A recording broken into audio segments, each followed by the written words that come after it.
will! So, Crash Nitro Kart. While not as good or as popular as CTR, CNK is still a true Crash Bandicoot racing experience, and so there are still stereotypes associated with its characters. Some exactly the same as last time, some radically different. And with some new characters added to the mix, there's definitely a lot to talk about. But first, let's get that disclaimer in here. Stereotypes do not mean everyone. This is for fun and should not be taken seriously at all. Keep in mind, though, that stereotypes exist for a reason, and though you may not act like the stereotype your character is attached to, just know that everyone kind of thinks you do. Also, don't comment down below, I mean this character because I like him, because that kind of doesn't need to be said. Now, with that out of the way, let's dive right in. Oh. She's straight up dead.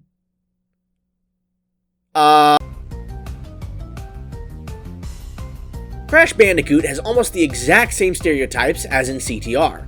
There's the new player who gravitates towards Crash because of familiarity, usually of low skill level. There's the Crash fan who would rather be playing the platformers, but this is technically a Crash game, so he's playing it. However, there's a slight change when it comes for the ready-for-everything player.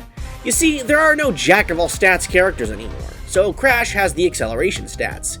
You'd think this means that speedrunners adore him, but since you can change your character at your leisure in the pause menu of the adventure mode, there really isn't a speedrun character anymore. So while Crash can still be the go-to for a player who wants a well-balanced character, there's less of a chance that these people will still pick him for every track.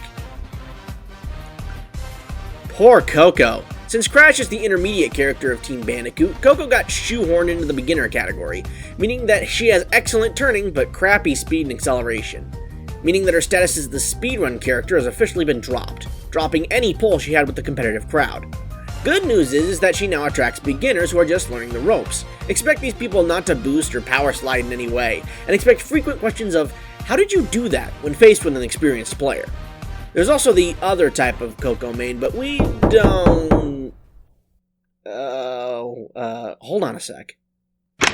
Hello? Oh, dear sweet Nova! Felix, you shouldn't talk badly about the goddess Coco. Why are you in your underdrawers? She's the Crash franchise's sweet, sexy little blonde. What the hell is that lotion for? I love the way she got redesigned in CNK to wear hot pants and a crop top. Makes her look even sexier. Seriously, dude, when was the last time you saw your dick? The Great Depression? I will always pick Coco, because Coco is my wife.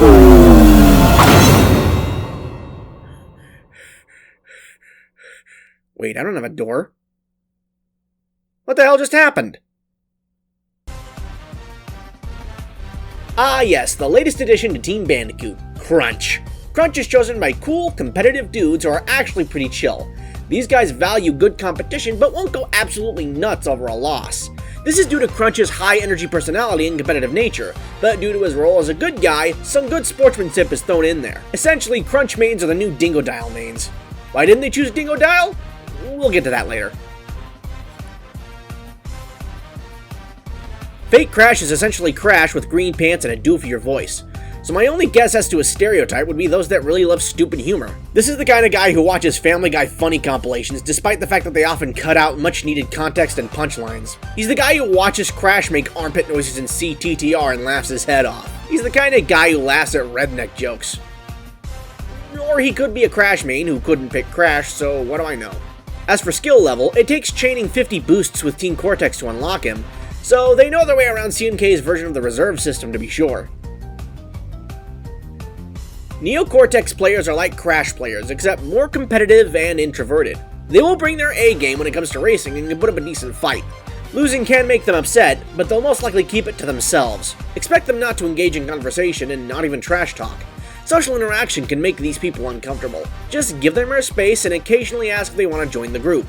Don't try to force your way into their social circle, that never works. Just like Coco, N has lost his status as the speedrun character, so expect him to be played by the funny guy. Nolan North impressions and comments about Doom will be aplenty with this guy. He'll sometimes throw out a zinger that can actually make people laugh, but it's not that common. Skill-wise, these people can be all over the place, though due to his stats, expect more beginners than last time. Once again, Tiny falls under the purview of hyper-competitive. These people will choose Tiny because he has the best stats in the game and will try their hardest to win. If they do win, they'll rub it in your face. If they lose, expect a tantrum unlike anything you've ever witnessed with your own 2 eyes. Expect calls of broken controllers, game slowdown, laggy input, and accusations of cheating when this guy loses. Although that's no longer the only stereotype Tiny has. You see, Tiny's personality got an upgrade this time around. No longer is he a super aggressive Hulk type who just wants to blow up everything around him. Now he has a certain... what's the word? Lovable idiot charm to him. Tiny laugh at you now. Ha ha. Look at me. I'm Tiny. Tiny fly. Tiny go fast. Turbo Tiny. Where did Tiny go? I don't see Tiny. Tiny mistake. Bang, bang, boom. Then you go boom. You make Tiny laugh. Ha ha. You can't hit Tiny. Here comes Tiny! The first character with a similar personality that comes to mind is Ed from Ed, Edd n Eddy. I'm a woodpecker. Except with dirt. This attracts a much chiller, lighthearted player to our big tiger.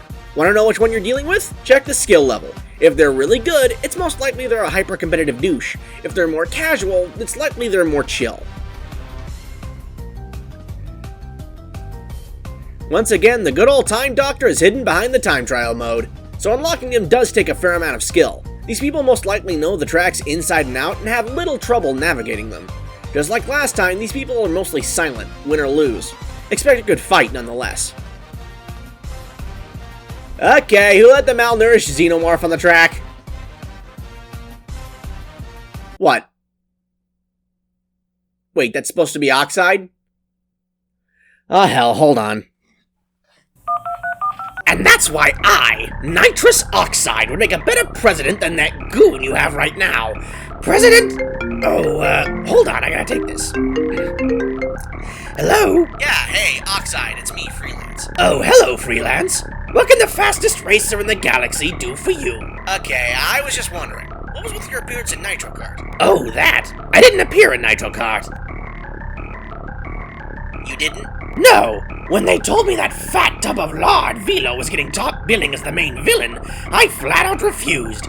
I wasn't going to play second fiddle to some overweight Jumba Jukiba wannabe who looks like the bastard love child of Homer Simpson and Nasty Nork. I'm Nitrous motherfucking Oxide! I don't need that shit! So they went back to Gasmoxia and found some lookalike real quick and hired him. They even spelled his first name differently to avoid getting sued by me. Well, that makes sense. Thanks for the answer, dude. No problem. Catch you later! Ahem. Oxide players are most likely those who were disappointed that Oxide couldn't be unlocked in CTR, and thus, this is as close as they're gonna get without hacking, at least for now.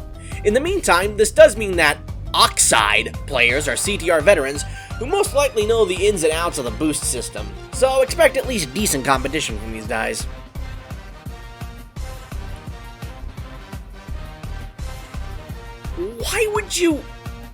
Why are you even... Can you not... seriously? Zem? You know what? No. Okay, here's the stereotype. Zem players are contrarian assholes. These are the guys that need to be on the opposite side of whatever popular opinion dictates. What's that? You think Zem is a disgusting, useless slot filler that repulses players with his belching and his one-note, eats everything on sight personality? Nah, f*** you. He's the greatest character to ever exist. What's that? You think Dark Pit's just a worthless clone who should have been an alt costume like Alf? Screw you! I'm gonna main him in Smash and show you all that he's a top tier! What's that? Crash Boom Bang is the worst Crash game ever made? Nah, it's the best. It's just that a normie like yourself would never be able to come to grips with the complex thought processes needed to play it. What I'm saying is that Zem players are dirty hipsters. Zam players are also contrarians, but they understand that unlike Zem doesn't have a personality that makes me want to go ham in an orphanage with a hacksaw. Wait, that's the real Velo? Oh, hold on a sec. Hello? Hey, Oxide, Freelance again. Oh, hey man, what's up? Check this out, I'm just gonna send this to you real quick. Is that what Velo really looks like? Oh my Gasmoxia, that is brilliant! I am definitely gonna use this against that prick. What a short ass! Thought you'd like it. Gotta go. Anyways, real Velo is really hard to unlock. Seriously, to unlock this guy, you have to beat the game 100% twice. Once as Team Bandicoot, once as Team Cortex, which means that you have to play each track 4 times. Once for the trophy, once for the relic, once again for the token, and win the gem cup that the track is associated with. Multiply this by the 12 tracks in the game, and you have 48 races in total. You also have to pick up the tokens from the 4 battle arenas and race Hyper Spaceway 3 times, twice racing Velo and once for the relic, leading up to 55 races. Double that because you have to do it all over again with the other team, and in total making the minimum amount of races it takes to unlock real Velo 110 races. Damn, that's a long haul. But the good news is that Velo has perfect stats, so it's well worth the trouble. As for the stereotype, Velo racers are hardened, grizzled veterans who are pretty much in the top echelon of playing. Let's put it this way, if Zero played competitive Nitro Kart, this would be his main. Expect a lot of fight to come out of these guys. Trance players either loved his appearance in the GBA game, Crash Bandicoot 2 and Trance, think driving a car without using a steering wheel is cool, so much for that, or they really like egg jokes. They can be of all skill levels, but expect at least one egg pun to be thrown out. And hey, don't get upset if they beat ya. It's not like one loss is gonna scramble your reputation. Keep your sunny side up, cause it's all part of the yo. Okay, I'll stop. Just like CTR, Polar is chosen by those who like cute characters. Although this time around, Polar's voice is slightly annoying, so he won't be chosen as often. Oh, Dingo Dial, what have they done to you? Dingo Dial took a massive hit in the personality department, going from a cool Australian, tough-as-nails dude to... Crikey! I can't look! Whoa, what a doozy! Go, baby, go! Or for you, Scud. Let's have a go, mate. Dingo, dingo, dingo. That. It's not fair! Dingo Dial has the advanced stats, but that personality! Oh, I can't stand it! I can't! I need some cool Dingo Dial right now to balance things out! G'day, mate. Dingo Dial's the name, and Uka Uka and Cortex gave me orders to bring the crystals to them during the Ice Ages. So give me the goods and shove off, or I'll roast yous. Whew, that's better.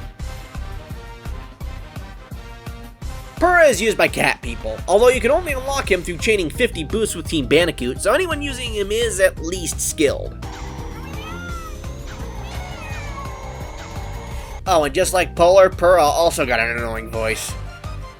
All of the bosses in the GBA version have maxed stats, and they're pretty easy to unlock, so it's safe to say that those who play them are generally fall under the I want to win category.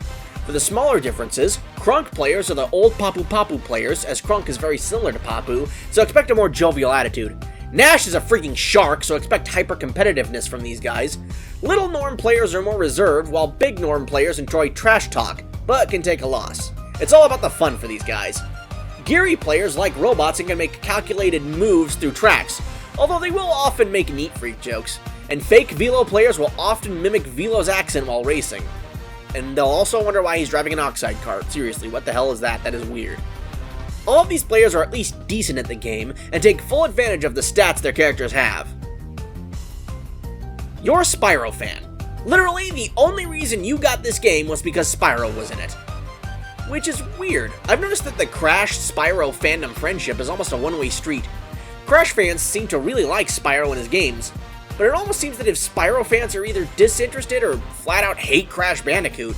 I've seen posts on the Spyro subreddit bragging in an in-your-face manner about how much better the Reignited Trilogy is than the Insane Trilogy, often citing sales figures.